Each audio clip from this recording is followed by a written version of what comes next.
3 years ago, you asked me for a divorce. Today, I'm asking for one chance to love you the way I should have. Ji-hoon dropped the microphone and walked off the stage mid-sentence. For a full 3 seconds, 600 guests sat frozen, unsure if the broadcast had glitched. The banner behind the podium still read, celebrating the engagement of Ji-hoon in gold lettering 3 feet tall. His fiancée's family sat in the front row, champagne glasses raised halfway to their lips, watching him move past them without a glance. Ji-hoon SSI, where are you going? His mother hissed, half rising from her seat. He didn't answer. He was already cutting through the crowd, past waiters balancing trays, past reporters scrambling to reposition their cameras, his eyes locked on one face at the very back of the ballroom. A Nigerian woman in a simple charcoal coat, standing half in shadow near the exit, as though she'd been ready to leave the moment she'd been seen. Ji-hoon, don't, Zara Okoye whispered when he reached her, stepping back until the pillar stopped her. Please, not like this, not in front of everyone. He went down on one knee anyway, right there on the marble floor, in full view of 600 witnesses and every camera in the room. 3 years ago, you asked me for a divorce, he said, his voice shaking in a way the public had never once heard from him. Today, I'm asking for one chance to love you the way I should have. Somewhere behind him, his fiancée's mother gasped audibly.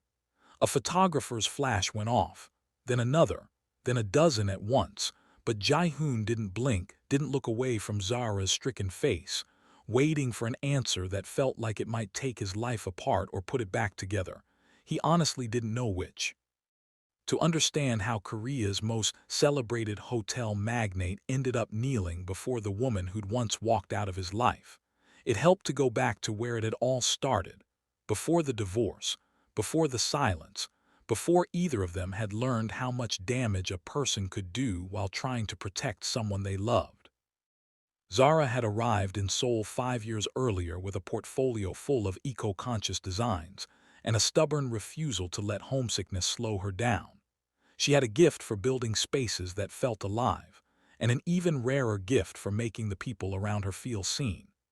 Junior architects at her firm fought over who got to be paired with her on projects, not because she made their jobs easier, but because she made them feel like their work mattered.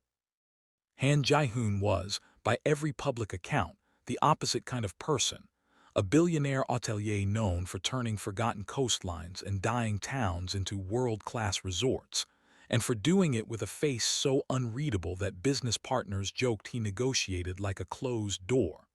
Only Zara ever saw what was behind that door, the version of him that laughed at his own bad jokes, the version that waited outside her office every evening with 2 coffees, hers made exactly the way she liked it, barely sweet, more milk than coffee, because he'd once watched her wrinkle her nose at a too sugary cup and never forgot it. They married quietly, away from cameras, in a small garden ceremony with 40 paper lanterns and no press releases. Their life together became a private thing neither of them ever spoke about publicly, precisely because it felt too good to risk exposing to the world. I don't understand how you do it, he told her once, standing barefoot in their kitchen at midnight while she attempted a bread recipe that was clearly beyond both of them. Everyone who talks to me wants something. You've never once asked me for anything. That's because I already have everything I could possibly want, she said, flour smudged across her cheek, and kissed him before he could argue. They danced barefoot in their living room to music only the 2 of them seemed to hear. They walked beneath cherry blossoms every spring, and every spring he pretended he didn't notice her stealing petals to press into the pages of her sketchbooks. They planned, late at night over cooling tea, a dream project neither of them believed they'd ever actually get to build together. A resort carved into a mountainside, designed with her hands and funded with his ambition. Everyone who knew them agreed. They weren't simply husband and wife. They were the rare kind of best friends who had also fallen in love, and that made what came later so much harder to survive. It started small. Zara grew tired in a way that sleep didn't fix. Her hands shook when she held a pencil for too long.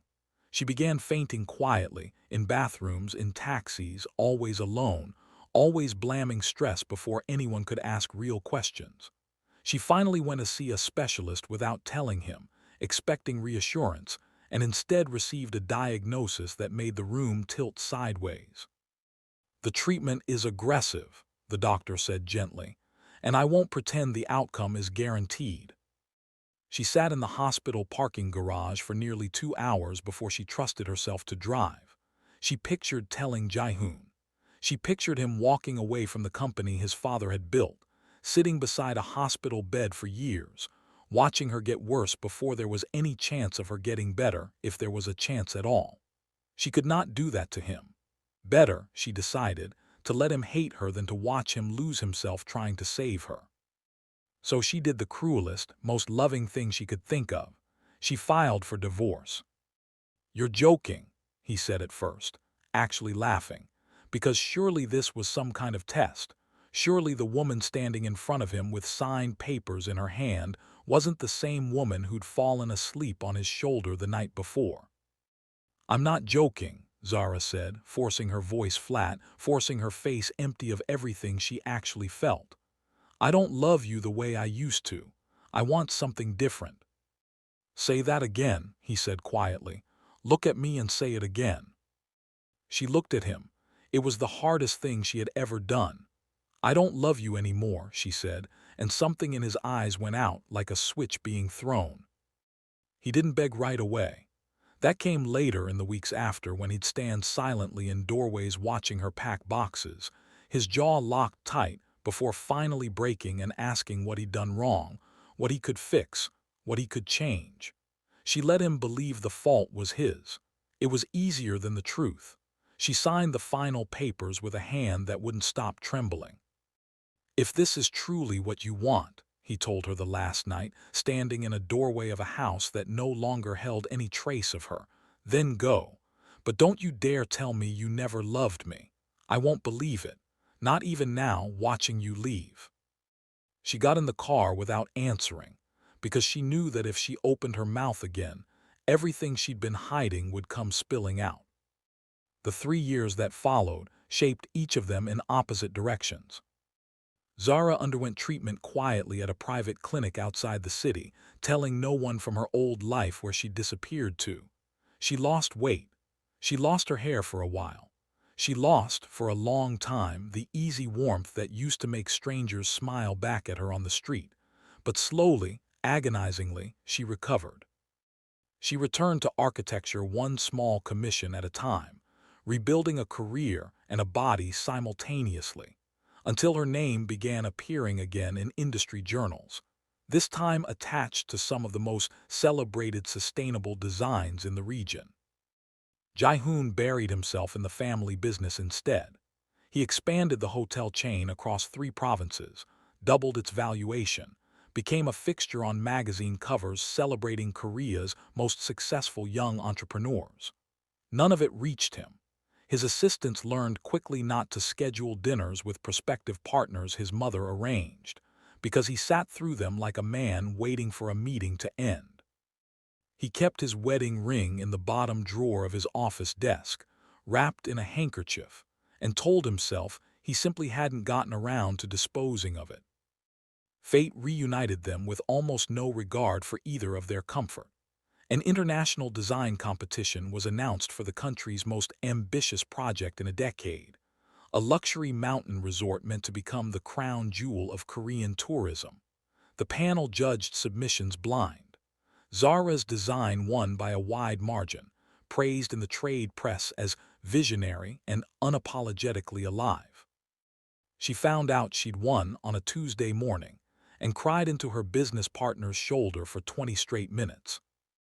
She found out who owned the land 3 days later, walking into the first planning meeting to see Han Ji-hoon seated at the head of the table, exactly where she least expected him to be. Neither of them spoke for what felt like an eternity. An assistant cleared his throat awkwardly, unsure whether to proceed with the agenda. "You," Ji-hoon finally said, rising so fast his chair nearly toppled backward. "I didn't know," Zara said quickly. "I swear to you, I had no idea this was your project." "Neither did I know this was your design," he said, and something cracked faintly beneath the careful control in his voice, something that made her chest hurt in a way she thought she'd trained herself out of. His board urged him to simply switch firms. It would have cost him almost nothing. He refused outright, telling them flatly that hers was the best design they'd received, and he wasn't about to sabotage the company's biggest project over his own discomfort. He didn't tell them the real reason, that some stubborn, wounded part of him wanted to be near her again, even if being near her hurt more than staying away ever had.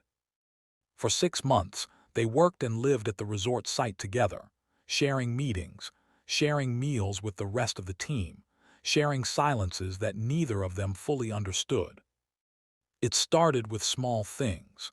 He remembered, without meaning to, exactly how she took her coffee, and one morning a cup appeared at her drafting table made precisely that way before she'd ordered anything at all. "Who told you how I drink my coffee?" she asked, startled.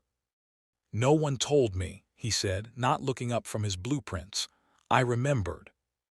She noticed he still skipped meals whenever deadlines tightened, forgetting to eat until his hands went unsteady from low blood sugar, exactly the way he always had.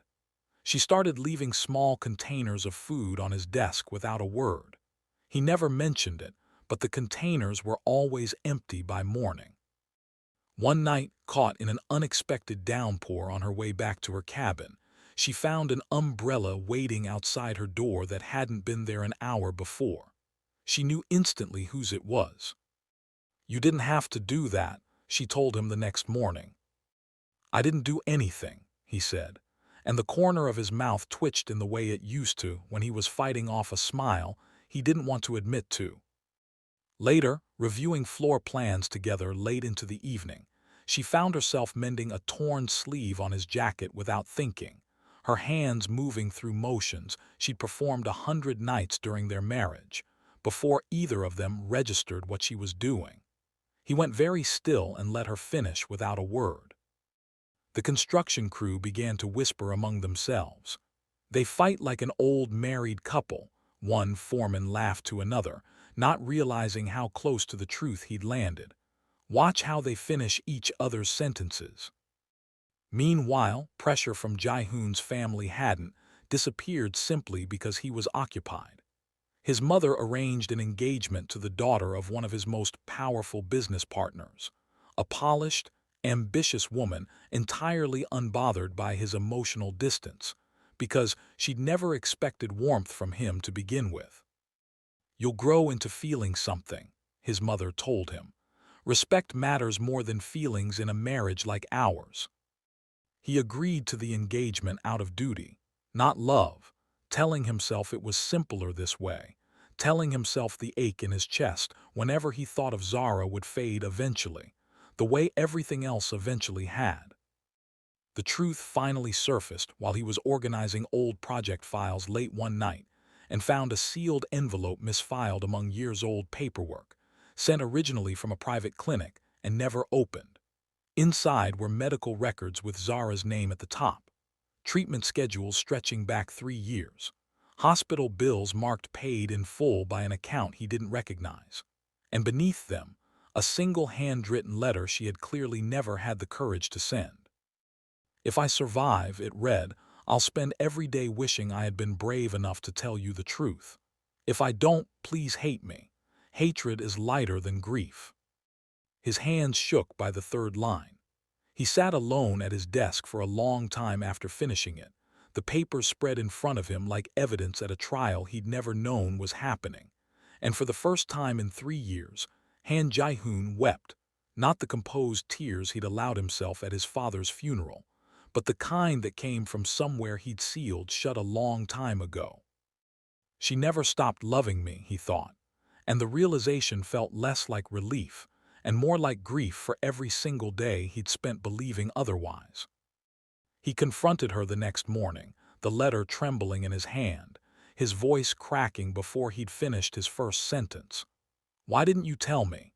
Why would you let me believe you'd stopped loving me instead of just telling me the truth? Zara stared at her own handwriting in his hands, exposed now to the one person she'd worked hardest to protect from it, and felt something inside her finally give way. "Because I couldn't watch you throw away everything for me," she said, tears falling freely. "You would have left the company. You would have sat in a hospital room for years watching me get worse before I got better, if I got better at all. I couldn't do that to you, Ji-hoon. Hatred was supposed to be easier to carry than that kind of grief." "Easier?" His laugh came out broken, disbelieving. "Nothing about the last 3 years has been easy. I built an empire I don't care about. I agreed to marry a woman I feel absolutely nothing for. Every single day I woke up wondering what I'd done to make you stop loving me." "You didn't do anything wrong," she said. "That was the whole point. You did everything right, and I still had to be the one to leave because I loved you too much to let you watch me possibly die." He crossed the room and took her face gently in both hands, the way he used to when nightmares woke her in the middle of the night. "Then don't leave again," he said. "Whatever happens next, whatever comes, don't you dare try to protect me by disappearing." She forgave him for finding the letter. She began, slowly, forgiving herself for writing it at all. But 3 years of carefully built walls do not collapse in a single conversation, and fear, once it takes root, is patient about finding new ground to stand on. That new ground arrived within the week, when someone, his fiancé's family, his mother, some combination no one ever confirmed, began spreading word through the industry that the foreign architect had only returned to reclaim a billionaire's fortune, that she'd engineered the entire competition just to get close to him again. A gossip site ran her photograph beside a headline calling her a fortune hunter. Nervous clients began calling her firm, wondering if the scandal would touch their own projects. Zara made her decision the way she always did when it came to protecting the people she loved, alone and quietly. She resigned from the project, submitted her final drawings without her name attached to the credit, and booked a flight home before Ji-hoon even learned she was leaving. He found out from an assistant, not from her, and the fury and heartbreak that rose in him nearly sent him straight to the airport that same hour. Instead, he waited. He let the resort finish construction. He let the engagement crawl toward its scheduled public announcement, because this time he needed the ending to happen in the open, undeniable, impossible for any family or tabloid to twist into something small and ugly. Which brought everything back to the opening night of Korea's most celebrated mountain resort. 6 months after Zara had walked away for the second time, standing quietly at the back of a ballroom in a plain charcoal coat, because some hopeful, foolish part of her hadn't been able to stay away from watching her building finally open its doors, even if she had to watch as a stranger. Han Ji-hoon knelt in front of 600 witnesses and said the only true thing left to say. "People believe divorce ended our love. They were wrong. It only revealed how much I failed to understand the woman who sacrificed everything for me." He rose, crossed to where his stunned fiancée sat, and ended the engagement in front of everyone gathered to celebrate it, his voice steady even as his mother's face went white with fury. Then he turned back toward Zara, walked the entire length of the ballroom while cameras captured every step, and knelt again, this time in front of her alone. "I'm not asking you to marry me today," he said. "I'm asking for the chance to prove that love deserves honesty, and that this time I won't let silence take you away from me again." Tears streamed down Zara's face before she could stop them, 3 years of grief and quiet strength breaking open all at once. She stepped forward on unsteady legs and took the hands he held out to her, exactly the way she had the very first time he'd ever asked her for anything. "I never stopped loving you, Ji-hoon," she said, a soft smile breaking through her tears. "I was only trying to protect the man I couldn't bear to lose." He pulled her into his arms as the ballroom erupted into applause, flashbulbs capturing the moment from every angle. His mother's disapproval and his former fiancé's humiliation both drowned out by the overwhelming relief of two people who had finally stopped protecting each other from the truth. Behind them, the mountain resort glowed against the evening sky, every window lit like something built specifically to be seen, a monument, however unintentional, to two people who had designed it while falling in love with each other all over again. Some hearts never truly fall out of love. Sometimes they simply wait, patient and silent, for the truth to finally bring them home.